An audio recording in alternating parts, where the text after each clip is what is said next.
this is your first Q&A, welcome. I haven't gotten any texts that the guys are going to be late or anything.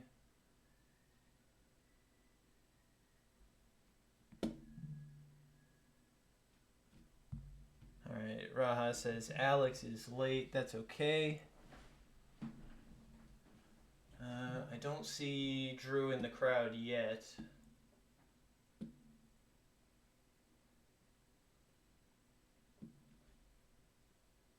Okay. Logging on.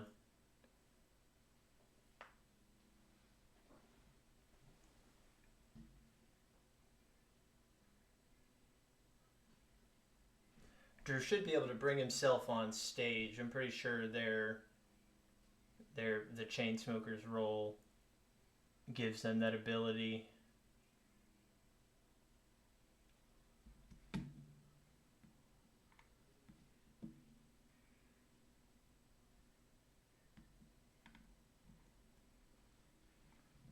If this is not your first Discord Q&A, then you know that these things typically take a second to get started.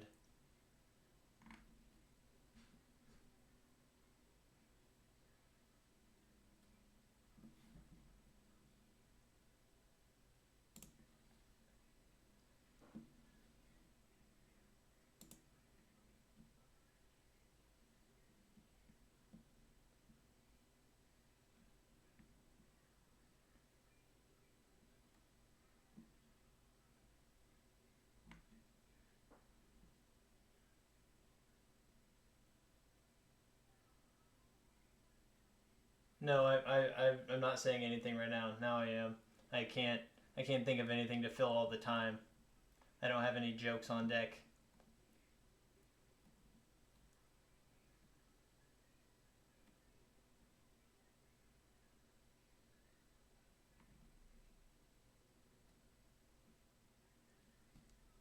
Any plans for the weekend? Oh man, as soon as this Q&A is over, I'm logging off for the whole weekend. Y'all are not going to hear from me. I'm so tired. I've had a rough couple nights of sleep.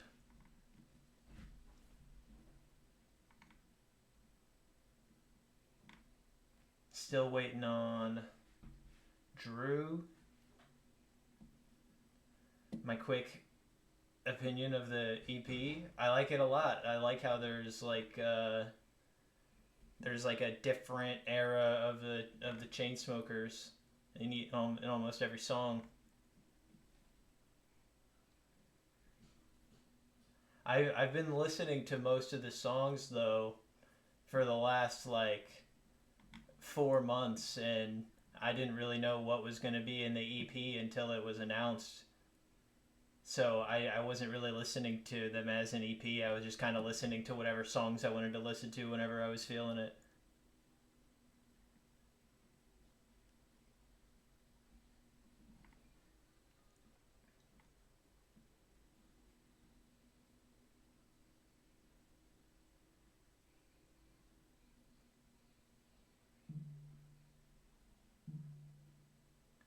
All right, yep, still having issues logging in. 1 second, please. My Instagram is private.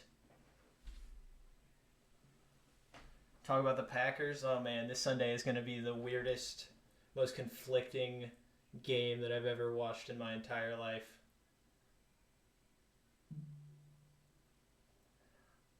All right, so apparently Drew's logged on. Drew should be able to bring himself up on stage if I don't see him before then. I'm just looking at a big sea of everybody in the crowd. There he is. All right, now you're on mute, Drew. Unmute yourself and we should be good to go.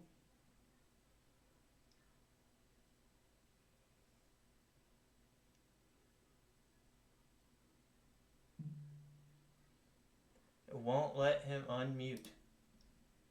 We got it. Oh, Hey guys, there you go. What's anyone up? who's been at an album release or an EP release or whatever release of ours knows that it takes about 4 or 5 minutes for us to actually get into Discord. Yeah, that's what I was saying. I was like, if this is your first one, welcome. If this isn't your first one, you know that Welcome. this is going to Yeah, take a show moment. up 5 minutes late. Yeah. Yeah.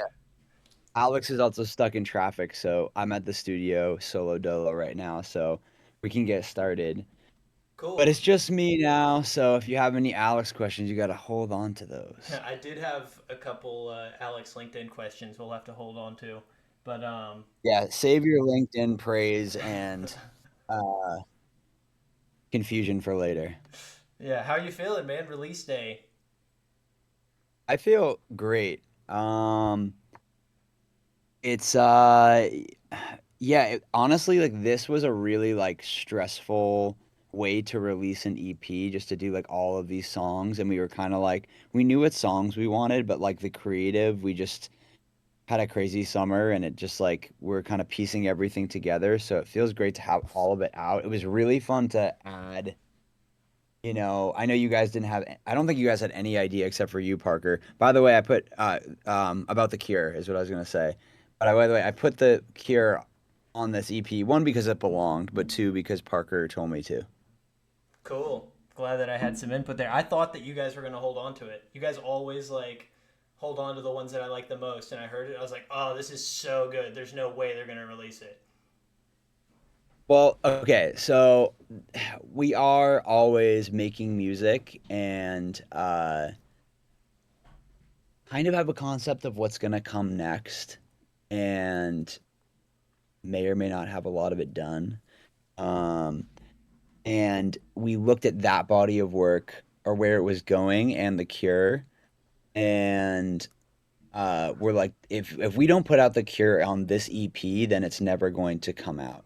And so that would be have been sad, and so we put it here, and then obviously I think that also like pushed us into like overdrive, making the song like great. But yeah, it started with Parker being like, this is fucking sick. Why were you thinking of holding on to it? Well, there's like a bunch of songs, and I wish we could like scientifically like break down or like have some like analytics on like how we actually decide what to finish and what makes it onto the album. Um, it's a lot of just like blind writing, and you make a bunch of records that you feel are strong, and you're like, cool, this is gonna be this body of work, and then you write one song that's better than all of them, and then you're like, oh shit. And that kind of redirects things, and then some of the old songs make it, and it's just a total clusterfuck. But I feel like these songs really feel like 2025 Chainsmokers for us, and so I'm glad that they're together. Yeah. Do you ever get tired of having to come in here and explain why like the plan changes and having to just like describe your brain as an artist to people who might not understand? Not really. To be honest, like I'm really thankful for the Discord because, like especially now in 2025 that like you guys have been rocking with us and still really care about not only our music but our process and um kind of live in the world. Uh like there's, 10 years ago it felt like, a lot of people were a Chainsmokers fan, or they didn't, or at least they were listening to us stuff involuntarily on the radio. And, 8 to 10 years later, I'm just really grateful to the people that really still care and are invested in like the sound of right now. And um, yeah, Hell yeah, I love. so I got time for you always. Yeah, I love seeing the like the typing up on the screen, like the Discord. We love you. I remember seeing that and being like, oh fuck yes.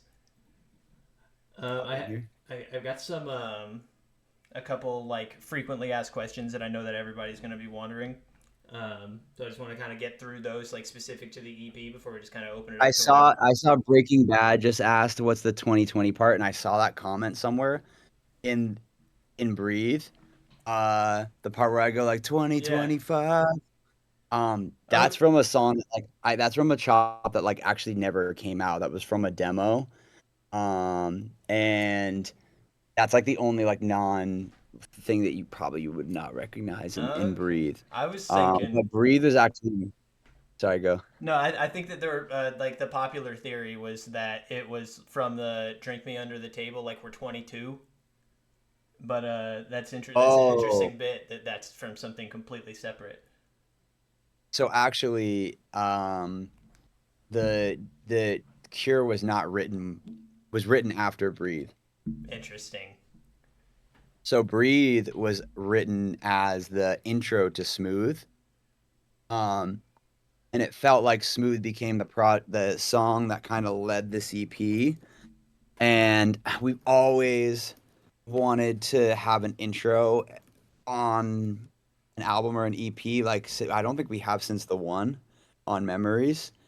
Um, and I don't know. We just like decided to roll with it. We're like, this should just be that. This just it makes me just feel so euphoric and ethereal, and got me so pumped up every time we were doing Smooth live. And yeah, just had to go on. Do you think that that's something that you guys could like revisit in the future, doing like a proper like intro track that like stands alone? Yeah, I think so. I think yeah, I think that's something we want to continue. We have a really interesting concept for like what's coming next, and just kind of having a story is very important to it. So, I think every story needs an intro. Hell yeah, I think a lot of people are gonna like that. Does Yeah. the blue bar in the EP artwork represent anything like significant? Um, Not really. And at the same time, it totally does. Like, we shot a ton of stuff for the EP cover, and the blue bar just kind of felt like it kind of feels like an empty, like, put whatever you want here, you know? Like, it has this image of clouds that feels pretty, like, would feel super generic without it, obviously. And but like kind of that's what Smooth and like the word breathe really like felt like that image. And then just kind of the blank bar, I mean, we even put breathe in the blank bar and it didn't feel right, so it just kind of is like fill in the blank of like look up in the clouds and just kind of fill in the blank with what you think needs to go there. Nice, I really like that.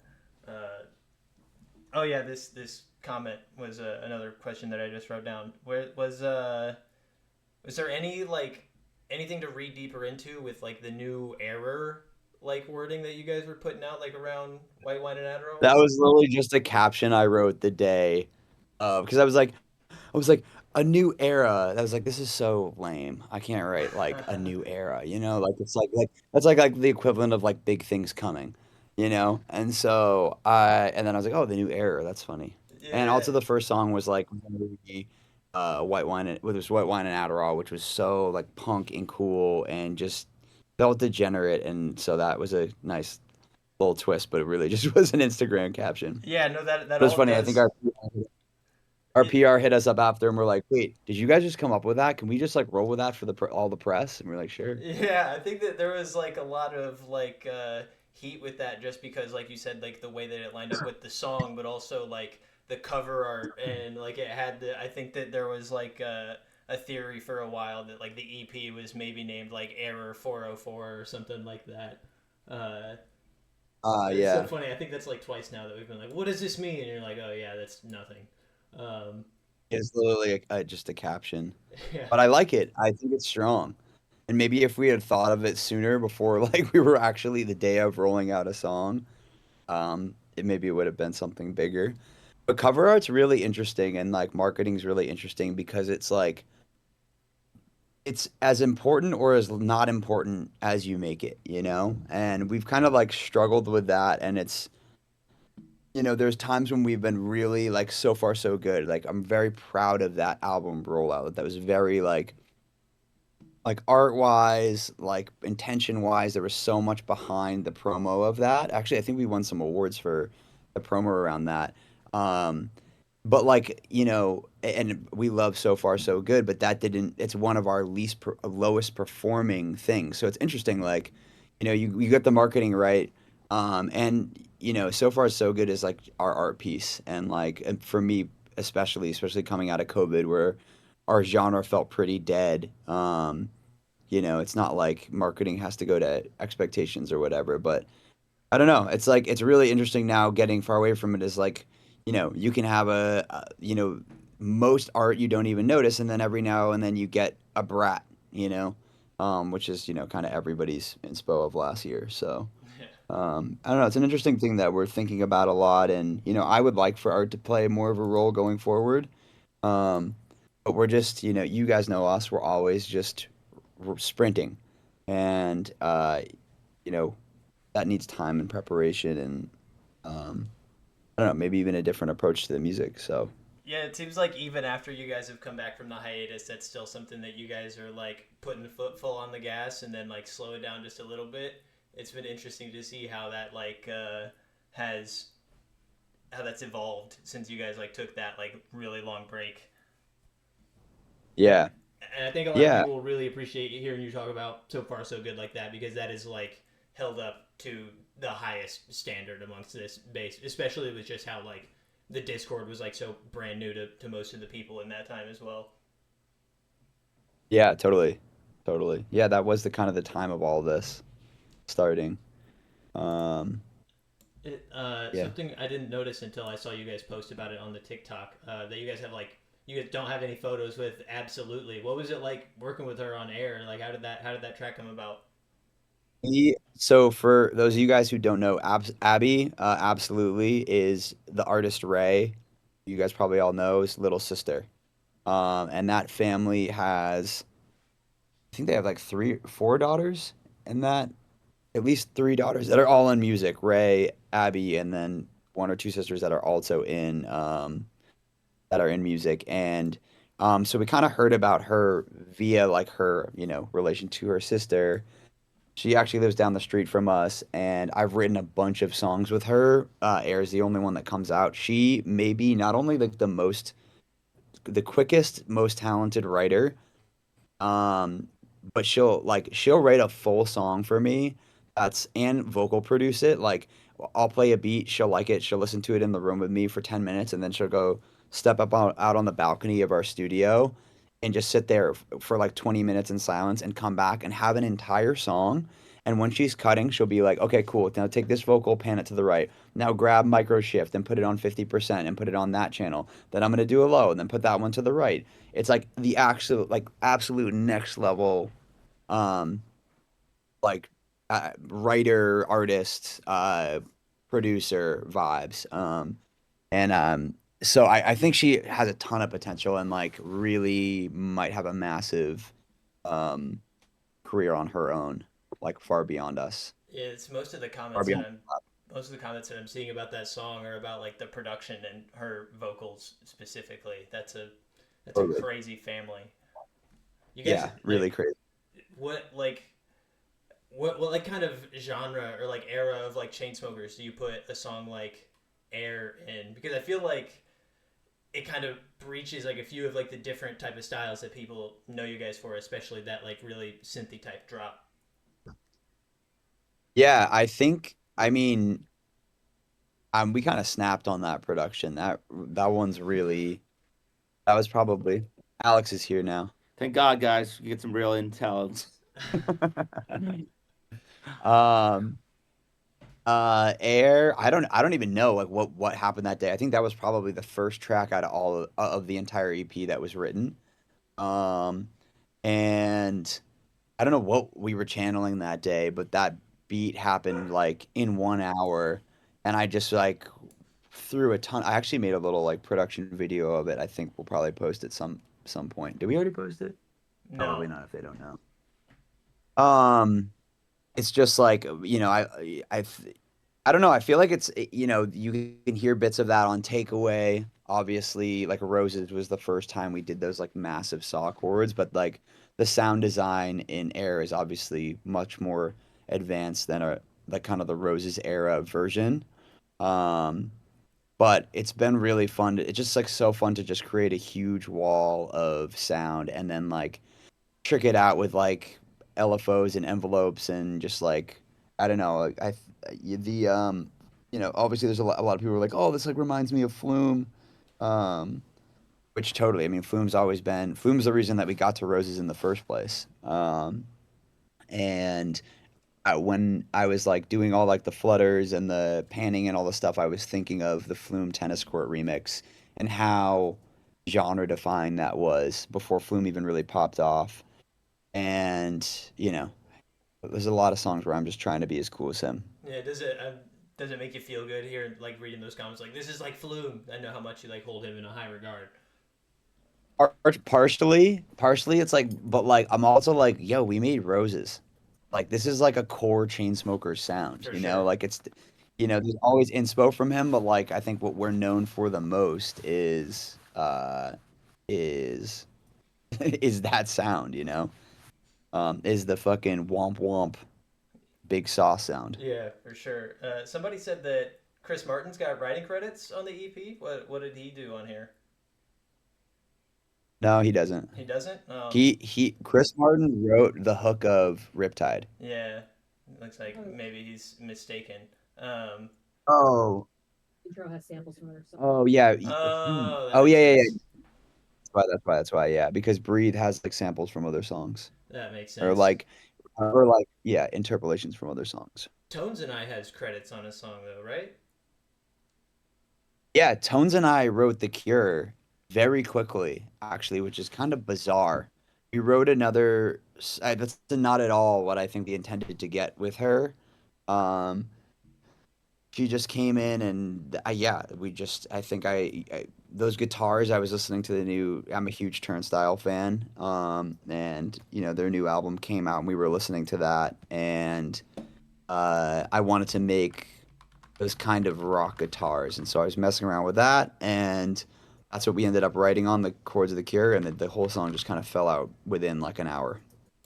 Amazing. I didn't expect that at all. Except for the end of it. I didn't think that she'd be on the Cure at all. I remember I follow her on Instagram and I was just like swiping through one of her posts one day and I saw like your studio. I was like, I recognize that room. What the fuck? Yeah, yeah. I mean, Uh, she's sick. cool. I've got a question for Alex since he's here. Uh, Far Alex, away. you made a LinkedIn post about balancing what fans want with like staying true to your guys' own vision. Because like people in here especially were begging for Smooth to come out for months, but then when it did come out, there were a lot of people that were complaining that there was a verse that was cut along the way. So I'm curious at what point you guys decide to just shut out the outside voices and be like, nah, like we're making this decision. Ironically, we knew you guys were going to complain about that third verse. Said it from the very start, before the song came out. No, I mean, listen, like I love, that like the discourse around our music is like everything to us. Like I think it's like such an important part of any community of an artist. And honestly, like you guys, our community's been super helpful to us and supportive of us when we like sometimes we don't have like clarity around the things we want to do. But I also think, a big part of our role as artists is to like be the people that, like you're here because of the decisions we made and the art, the art we made along the way. And, and it's helpful because like I think like anything, whether you're looking at it through the lens of like this company as a CEO or as an artist or like a matriarch of a family, like everyone always like can make mistakes and lead, into directions that like aren't exactly necessarily the right directions, and that's like why it's so great to have a community of people give feedback. But I think also at the end of the day, it's kind of like up to us to have that like autonomy to go the direction we want to go and we think is the right direction. But it's like also it's cool that I think we know you guys well enough now where we can like understand that you're gonna immediately ask about the third verse for Smooth, or it's not surprising to me that The Cure and Smooth are some of like our fan favorites with like Drew singing on it and just sonically feeling like super like Chainsmokers. So to me, I just like always think about like the Oasis kind of quote or whatever like thing he gave, which is like he obviously says it in like really mean way, in Oasis way, but he's like, which I don't like totally agree with, although I think it's funny, which is just like it's our fucking job to decide what people want and need from us, and I like subscribe to that fully. I just think he could have said it a little bit nicer. Someone goes corporate Alex voice. Yeah. Yeah, Laying the law down. Yeah. I know you guys got a heart out in like 5 minutes, so there's a couple like repetitive questions that I want to make sure we get answered. Do you guys have any plans at all for like any type of Breathe merch? Um, do we? You said no. Yeah, I don't think so right now. Cool. What kind of like thought process goes into like when you like do or don't decide to like put out new merch?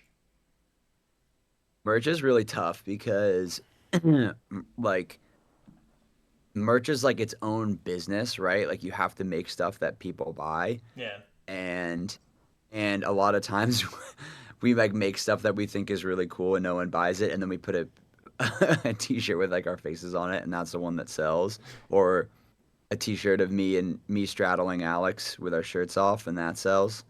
Um, so we're a little bit confused about the merch right now.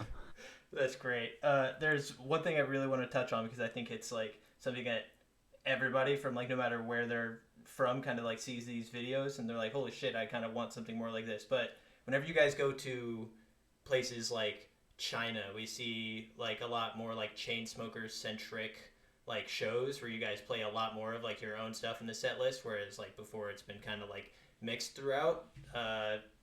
What's your Yeah, guys' kind of thought process on like doing that moving forward and maybe doing some stuff like that in other areas? totally. I mean, where I think the biggest thing that's lacking from everything right now is a show. And this year, to be transparent with all you guys, was supposed to be the year that we kind of built not like a legacy show, but like, something that kind of wove through all the chapters of Chainsmokers and was like strictly our thing, and then with a production that was strictly our thing. And we ran into a ton of problems, and it's been a very frustrating year on the live side where we have this huge desire to do um, uh, I don't know, something very thought out. And there's a lot of amazing people in our genre that are doing an incredible job at, really, really modern, fleshed out, awesome, thought out concepts of the live show. And, we're still trying to get it ours. And I think that's when you'll see that happen. But we have like a lot of steps. We were trying to work on it all year, and things just didn't work out for reasons I won't mention. But it is a priority, Amazing. Yeah, I think everybody would be. if not the biggest priority, to be honest. So, you guys will obviously be the first to know once we get it right. Oh yeah, that's always like the bittersweet feelings of like being at a Chainsmokers show. I remember being at Red Rocks and you guys like played like played the verse of All We Know and then it like transitioned into something else and I was like, oh, I really wanted to hear that drop. Uh, so Yeah, we're trying to be better at like letting the songs breathe, no pun intended, haha, in the live set. You know, I think, it's also been weird. I mean, like the trajectory of our live show, it's like, we've always had one foot in dance music, and we play such a wide range of shows, like, all these dance festivals, and then 30 shows in Vegas, and then, um, like our own Chainsmoker shows, and it's like always kind of a different thing. And, at least when it comes down to the actual Chainsmoker shows, we're trying to I feel like you got a lot more. I mean, half of our fan base like loves us because we're really fun DJs, and half our fan base like our our people like in this chat that want to hear deep cuts, and so we have to appease like a wide range and make a really fun show for everyone, because ultimately that's the most fun thing for us. Um, and we're trying to get better at all of that, because like I think we're also yearning for a more Chainsmoker centric show, and give you give you guys second verses of songs that aren't like Closer in Paris and whatever. Big the Chainsmokers sounds hard. Uh, I know you guys got to go. You guys got things to do. Is there anything like else that you guys want to say Yeah, before you go? yeah, I would say for those of you here, pay attention to our Instagram live over the next 12 hours. It's going to be really fun to follow. Interesting. Interesting. All right, y'all. That's it. Thank you guys for the time. Everybody, say goodbye. I never really know how to end All these right, see things. you guys. Love you guys. Thanks for always riding with us. I'm glad to see everyone's nice comments, and we also saw like a lot of great comments on Reddit, part in our fan base, also just in the wider EDM world. So, thank you guys for being a part of all those communities. All right, sounds good. See you guys later. All right. See ya. Thanks, Parker.